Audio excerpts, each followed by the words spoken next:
ఇప్పుడు ఒక సందర్భంలో నక్సలైట్ల ఆయుధం ఎందుకు పట్టుకున్నారు అని చెప్పని ఒక ప్రశ్న వచ్చినప్పుడు నక్సలైట్లు అన్నటువంటి మాట ఏమిటంటే, మా మీదికి ఆయుధం పట్టుకొని వస్తే మేము ఆయుధం లేపినాం తప్పించి అంతవరకు మాకు ఆయుధంతో పని లేదు, మేము ప్రజలలో ఉండి పోరాటం చేసినాం అని చెప్పని వాళ్ళు అన్నారు. ఆత్మరక్షణకు మేము ఆయుధాలు పట్టుకున్నామని చెప్పి వాళ్ళు అన్నారు. ఆత్మరక్షణకు మేము కాల్ చేసినామని చెప్పి పోలీసులు అంటున్నారు. ఇది ప్రీ ప్లానెడ్ కదా సార్.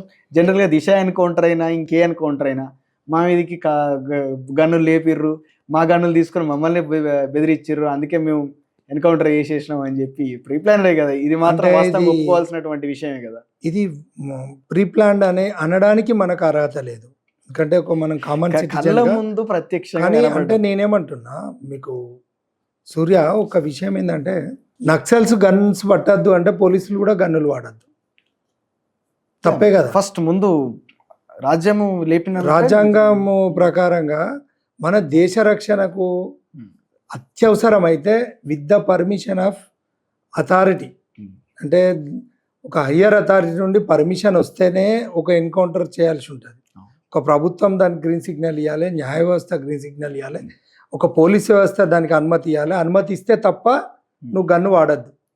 కానీ ఇక్కడ నీకు 100 IPC కింద ఆత్మరక్షణార్థం ఇప్పుడు నువ్వు నన్ను ఇంటర్వ్యూ పిలిచి కత్తితో పొడవపోతే నేను దేనితోటైనా కొడితే నా ఆత్మరక్షణార్థం నిన్ను చంపిన sir. In the name of దీన్ని 100 IPC అంటారు. 100 IPC ఆత్మరక్షణార్థము 100 IPC కింద అంటారు. అలాంటి సందర్భంలో పోలీసు వాళ్ళు గన్నులు ఉన్నాయి కదా, ఎవరిని పడతాలని కాల్వనికి లేదు. అయితే దీన్ని ఈ చట్టాలను వాళ్ళకు అనుకూలంగా ప్రభుత్వము వాళ్ళ మద్దతుగా ఉంటుంది కాబట్టి వాళ్ళు మలుచుకుంటున్నారు. అనేక అంటే మంచిర్యాల అటు సైడ్ ఒక ఎన్కౌంటర్, ఆ ప్రాంతం గుర్తులేదు నాకు, దాని మీద నేషనల్ హ్యూమన్ రైట్స్ కమిషన్ చాలా సీరియస్ తీసుకొని అందులో పాల్గొన్న పోలీస్ ఆఫీసర్స్ ఉన్నారు, అందరికీ నోటీసులు ఇచ్చిండ్రు, సీన్ ఆఫ్ అఫెన్స్ విజిట్ చేసిండ్రు, డమ్మీ ఫైరింగ్ కూడా ఏర్పాటు చేసిండ్రు.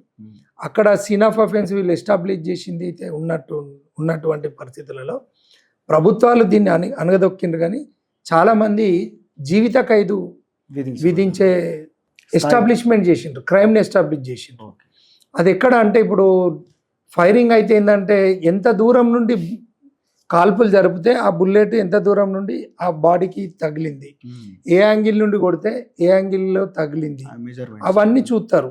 ఎంత డిస్టెన్స్కి వెళ్ళి బుల్లెట్ తగులుతుంది, ఒక్కొక్క వెపన్కి ఒక్కొక్క కిల్లింగ్ రేంజ్ అంటారు, క్రైమ్స్ ఇన్ ప్రాసెసింగ్. అంటే ఇప్పుడు పోలీసులు ఆఫీసర్స్ వాడే 9mm వెపన్ ఉంటుంది, అది దాని కిల్లింగ్ రేంజ్ వచ్చి 25 yards. అది 25 yards. 9mm బుల్లెట్ పడ్డది అంటే 25 yards డిస్టెన్సే ఉండాలి. ఎబో 25 yards డిస్టెన్స్ ఉన్నాయంటే నీకు దగ్గరికి వెళ్ళి కాల్చిన 9mm బుల్లెట్ను నువ్వు వాడడానికే లేదు. SLR ఉంటుంది, సెల్ఫ్ లోడెడ్ రైఫల్ అని అంటారు. 303 వెపన్ ఉంటుంది.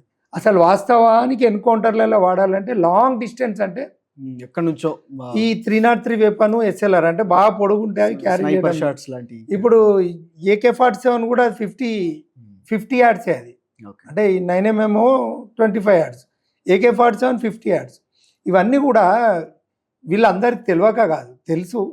అది దగ్గర నుండి కొట్టేది ఫేక్ ఎన్కౌంటర్స్, అంటే వాళ్ళను చిత్రహింసలు పెట్టి నానా హింసలు పెట్టి వాళ్ళని చంపడము, ఈ రకంగా అనేక మంది పాపాలకు పోలీస్ ఆఫీసర్లు వాళ్ళ ప్రమోషన్ల కోసము అనేక మందిని పొట్టన పెట్టుకున్నటువంటి సంఘటన. ఎందుకంటే ఈ దిశ ఎన్కౌంటర్ గురించి కూడా మనం నువ్వు అడిగిన వాడు చెప్తున్నాను. దిశ ఎన్కౌంటర్ల మీద కూడా national human rights commission Sajjanar గారికి నోటీసులు ఇచ్చిండ్రు.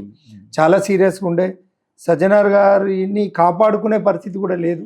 కానీ ఇక్కడ న్యాయ వ్యవస్థలో జరిగే డిలే సిస్టంలో ఇమీడియట్గా శిక్షలు అమలు కాకనే ఈ వ్యవస్థ ఇట్లా జరుగుతున్నటువంటి సందర్భం. కానీ ఇక్కడ సజ్జనార్ గారి పాయింట్ ఆఫ్ వ్యూలో ఆలోచిస్తే ఆయన ఇంటికి వచ్చింది లేదు, ఆయన వ్యక్తిగతంగా ఆయనకు నష్టం జరిగింది లేదు, ఆయన డ్యూటీ ఆయన పై అధికారులు ఇచ్చిండ్రు. కానీ ఇక్కడ ఏం చూస్తుంది చట్టం ఏంటంటే నువ్వే చేసినావు కాబట్టి నువ్వే బాధ్యత. తర్వాత ఈయన కన్ఫెషన్ స్టేట్మెంట్లో నాకు పలానా పై అధికారి నాకు డైరెక్షన్ ఇచ్చింది కాబట్టి నేను చంపమన్నా అనాలి. కానీ ఈ క్రైమ్ ఎస్టాబ్లిష్మెంట్ ఏంటంటే ఈ పెత్తందారి వ్యవస్థ ఈ ప్రజాస్వామ్యబద్ధంగా ఓటు ద్వారా ఎన్నుకోబడ్డారు కాబట్టి ఈ ఒక పార్టీకి సంబంధించిన అధికారంలో ఉన్న పార్టీ వాళ్ళు ఏం చెప్తే అది చేసే పరిస్థితి సిస్టమ్ ఇప్పుడు నడుస్తున్నటువంటి వ్యవస్థ.